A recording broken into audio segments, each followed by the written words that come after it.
Hi, welcome back to the basement. I'm Steve Lewis. We've spent the last 3 episodes talking about U.S. pop culture in the first, second, and third quarters of 1978. Today we're going to begin talking about the Beach Boys' MIU album, which was released at the end of the third quarter of '78. And behind me, I should just say that I usually do themes in these 3 cubbies. For this episode, these are some of the new and recent releases that you might have seen prominently displayed if you'd walked into a record store to pick up the MIU album on the day it was released, September 25th, 1978. I've given this album a serious listen for the first time in a long time. I've had it on in the background, but hadn't really listened to it with a critical ear in a long time. And I have to say it's a better album than I remembered it being. Of course, it has the stigma of being a contractual obligation album. One more album to fulfill their contract with Warner Reprise before they could move on to their new lucrative contract with CBS Caribou. As such, there may have been an understandable desire for the Beach Boys to hold back their best material for CBS, and an understandable reluctance by Warner Reprise to spend a lot of money and time promoting a band that was on its way out the door. As was often the case with the Warner Reprise years, the album went through a lot of changes, rejections, reworkings, and title changes before it was ultimately released. Researching it has been a little bit difficult, mainly because most people don't have a whole lot to say about it. Keith Badman's book devotes multiple pages to every year chronologically through 1976. He gives half a page or so to 1977 and a mere 5 paragraphs to the entire year of 1978. In his 1985 revision of his Beach Boys biography, David Leaf twice refers to the MIU album being released in 1977. For this to get by David Leaf, of all people, I take just as a sign of how little importance he placed on the MIU album. Actually, it seems like the MIU album should have been released in 1977. The Beach Boys were supposed to deliver their first CBS album by January 1st of '78, so by the fall of '78, when the MIU album hit the shelves, they should have been working on their second CBS album. Officially, the MIU album is the follow-up to Beach Boys' Love You. Stylistically, the follow-up to Beach Boys' Love You would have been the Adult Child album, which was mixed and assembled in June of '77. Sources say that the lack of Mike and Al's participation in the Adult Child album caused dissent within the group, which led to it being scrapped. Other sources also indicate that Warner Reprise may have rejected the album, probably not wanting commercially a repeat of Love You and looking for something that sounded a little bit more like the sound that was typically associated with the Beach Boys. So, therefore, back in the fall of 1977, they owed Reprise one more album and had their first CBS album due by January 1st. In November 1977, Mike, Al, and Brian went to Maharishi International University in Fairfield, Iowa. According to Matthew Pulaski, whose comments you can read on episode 96, thanks Matthew, and other sources I've read, the initial idea apparently was to put together a Christmas album to fulfill the Warner contract while simultaneously recording their first album for CBS. It seems they put together a bunch of tracks and assembled a Christmas album in short order. Some sources also say that Mike and members of the Beach Boys band were simultaneously working on a third album, the soundtrack for Almost Summer, which seems plausible based on the timing. Of course, we know Warner rejected the Christmas album idea, and the next several months were spent assembling various tracks, old and new, in different sequences, trying to come up with an album to fulfill the Warner contract under various titles such as California Feeling, Winds of Change, and ultimately the MIU album. It's too complicated to get into all the various permutations of the album here, but suffice to say it was a long road to get to the MIU album. In his 1979 biography, which came out a few months after the MIU album was released, Byron Priest describes the album, but interestingly says that it includes How About a Little of Your Sweet Loving and Our Team. Those tracks were finally swapped out in favor of Come Go With Me and Peggy Sue. Apparently, this happened after the Byron Priest biography went to press. The discography section in the back of the book has the correct track listing. I can see how Reprise would have wanted these substitutions before they declared themselves satisfied that they had a commercially viable album. Somebody apparently saw potential in these tracks, and both Come Go With Me and Peggy Sue were eventually released as single A-sides. Of those 2 particular rejected tracks, How About a Little of Your Sweet Loving was either adapted or re-recorded by Mike Love and Ron Altbach for the Celebration album, which was released in February of 1979. And our team finally saw release on Good Vibrations, 30 Years of the Beach Boys in 1993. The MIU album feels more polished, finished, and much more conventional than Beach Boys Love You. It also sounds more like a group effort too, though Carl is largely absent and Dennis is actually completely absent, with the track My Diane being brought out of the vaults to give the illusion that he participated. It's performed mainly by Mike and Al and the Beach Boys touring band with some input from Brian. It's a bit difficult to tell how much he really participated. Once again, you get the feeling that there's an attempt to portray him as very involved. He sings or shares lead vocal on 4 of the 10 tracks. The album was produced by Al Jardine and Beach Boys supporting keyboardist Ron Altbach. Brian is credited as executive producer, whatever that means. The single, Peggy Sue and Hey Little Tomboy, was released on August 28, 1978. The A-side was recorded early in 76. The B-side was recorded late in 76. The single peaked at number 59 on September 30th, just after the MIU album was released. It didn't chart in the UK. The album was released on September 25th, 1978. Some sources say October 2nd, but I believe the September date is correct. In 1991, the first CD issue of the MIU album included several alternate takes in place of the original recordings, apparently by mistake. Somebody seems to have grabbed the wrong tapes when they put together the CD version. Subsequent issues of the CD include the original versions of the songs, and we'll talk more about these as we get to it. Also, if anybody happens to be looking for a copy with the alternate versions, is there anybody out there that knows, if you're looking at used CDs, if you can reliably spot an original release that has the alternate versions from one of the later subsequent issues? Is there some serial number or something to look at on there? If anybody knows that, it might be very helpful to somebody out there that might be looking for this. Anyway, getting back to the MIU album, track by track, let's start with Side 1, Track 1, She's Got Rhythm, with lead vocal by Brian and Mike. This being 1978, there's a reference to disco before we get to the end of the first line of lyric on the album. Though it's not a disco song, this one is definitely about the disco experience. Notably, for the first time in many years, we get a falsetto from Brian. It's not his greatest, of course, but it's nice to hear it all the same. He seems to be singing with abandon, not precision, though it does sound like he's actually enjoying himself. Unlike much of this album where you get the impression that they're trying to sound as if they're having fun, on this one, to me, it seems as if there's some genuine enjoyment involved. Also, I like Mike's vocals on the interludes between the verses and the choruses. I would say that arguably Mike is singing better here than at any other point in his career. He sounds more effortless and certainly more nuanced here than he had earlier, and he hadn't yet devolved into that nasal self-parody that would come up in the early 80s. Unfortunately, there's not a lot of great material here to showcase his voice, but I would say he might be at the height of his vocal capabilities around this point. Writing credit is to Brian, Mike, and Ron Altbach, and it's based on the instrumental Lookin' Good, which appears on the Almost Summer soundtrack. In fact, I would say that it's probably the same recording used here that's used in a remixed version as the backing track of She's Got Rhythm. The Byron Priest book calls it the most startlingly successful cut to emerge from the sessions. He's overstating it. This is the authorized biography after all, so he's not going to be super critical. If you take out the startling part though, I actually agree with him. It's a good opener, it's fun, it bops along nicely, and it's one of the more enjoyable tracks on the album.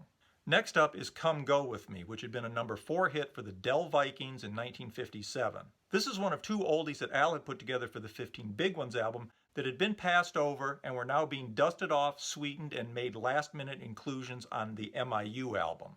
The 1991 first CD issue includes an alternate version, or maybe this version, in a slightly stripped-down form. This is reputedly the 15 Big Ones version of the track, produced by Brian rather than Al. In any case, this is the only one of the alternate tracks on the CD that might possibly be better than the released version. I like the rougher, more off-the-cuff feel of this version. The track certainly would have been good enough for inclusion on 15 Big Ones. I suspect the reason it was passed over was that, given the choice, it was a much better deal for Al to get his original Susie Cincinnati on the album. It was probably the better choice from the standpoint of making a stronger album, actually. The official track is enjoyable fun, and the fuller sound certainly fits in better with the rest of the MIU album.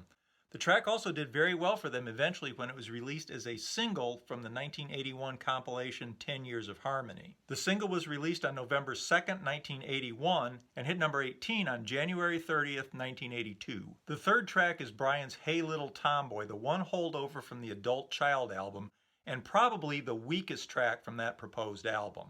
The lyric about trying to turn the little tomboy into a girl at best sounds like the theme from a bad sitcom. At least they got rid of a bit on the original unreleased version where members of the band shout out their assessment and changes they want to see. Let's put a dress on, wear a little makeup. Okay, shave your legs now for the first time. I suppose you can't fault them too much for that failed experiment since they had the sense to edit that out before they released it. But maybe they could have got away with something like this in 1963, 1964. As it is here, it just comes off as creepy and, moreover, just unrelatable and out of touch. I mean, who's ever been in a situation like this? Actually, it was apparently also a contender for inclusion on Beach Boys' Love You, where it could have competed with I Want to Pick You Up for the most awkward track on the album. And the printed lyrics on the inner sleeve are pretty funny. After the sixth line, they turn into rough notes. Apparently, whoever was supposed to transcribe it got the first few lines worked out, then they roughed in the rest of it and never bothered to finish. Reading it, it sounds like some troglodyte. I smell perfume. I like jeans. So many changes I see. Hey, little tomboy, turn into a girl. Hey, little tomboy, all over the world. Musically, the song is undistinguished, though the trade-off between the three lead vocalists, Brian, Mike, and Carl, is kind of nice. So why, of all the Adult Child tracks, some of which are great, did Hey Little Tomboy end up on the MIU album?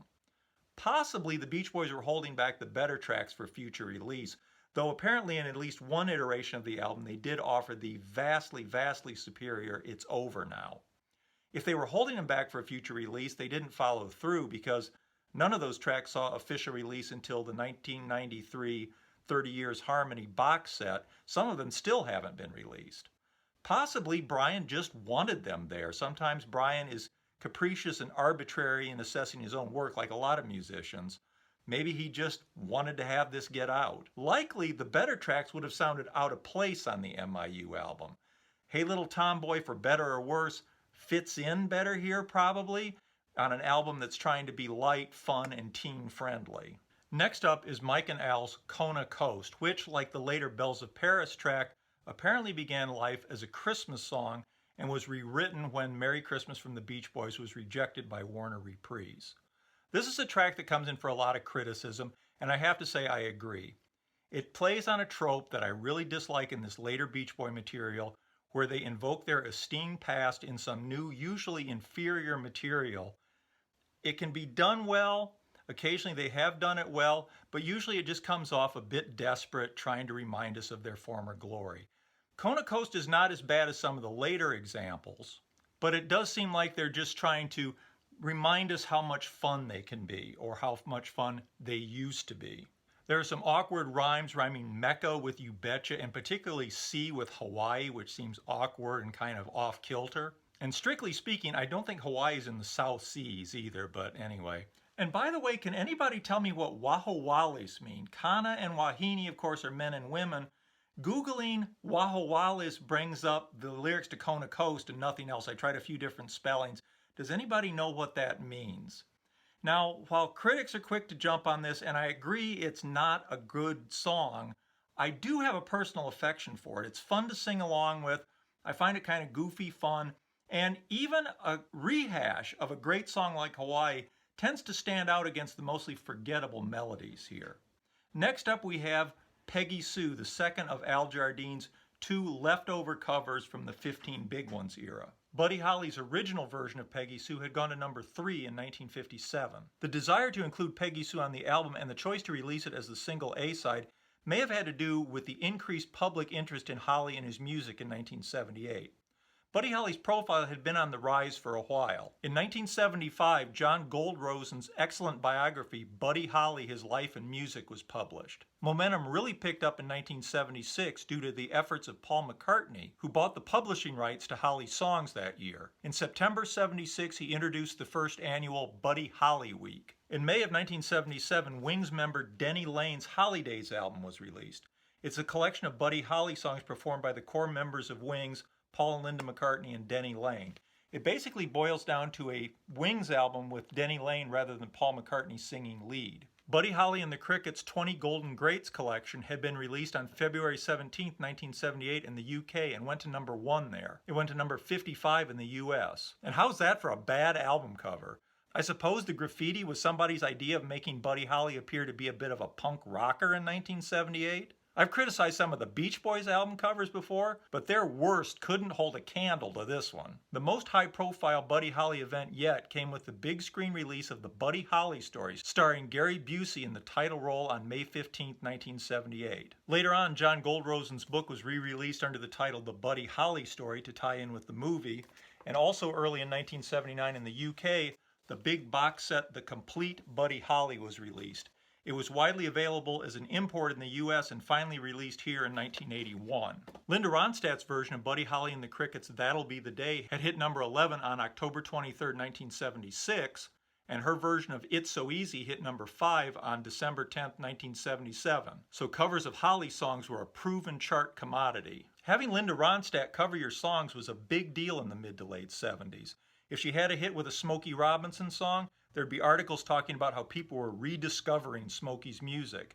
And if she had a hit with a Warren Zevon song, suddenly everybody was talking about the hot new writer Warren Zevon. This Buddy Holly renaissance, I'm sure, played a part in getting Peggy Sue released as a single, and probably getting it taken out of the vault and put on the MIU album in the first place. The 1991 CD version includes a different mix, if not a completely different version. To my ears, it's muddier. Most notably, the vocals are thinner and the lead guitar doesn't cut through the way it does on the released version. Like Come Go With Me, this is reportedly the 15 Big Ones version of the track. The final track on side 1 is Brian and Mike's Won't You Come Out Tonight, which is based on a song Brian had written in the early 70s called Mike Come Back to LA. And I'm not sure if there's anything more to Mike Come Back to LA than just Mike Come Back to LA sung over and over and over again. It had previously been used for the Ding Dong Dingo the Bells portion of the Child of Winter single in 1974. It would be reused again for Some of Your Love on the Keepin' the Summer Alive album in 1980. This is probably the best use of it since it's incorporated into a decent larger melody. There are nice vocals from both Brian and Mike. The lyrics are generic as generic can be, but aren't objectionable or embarrassing. It's a better track than I initially gave it credit for. If not particularly memorable, it's at least solid and one of the best tracks on the album. So that brings us to the end of side 1. I'm really surprised we got through it. We'll save side 2 for next time. I would love to hear your comments. Remember, there's more to come in part 2. Please like and subscribe if you haven't done that. Thanks for watching. See you next time for side 2 of the MIU album. Bye.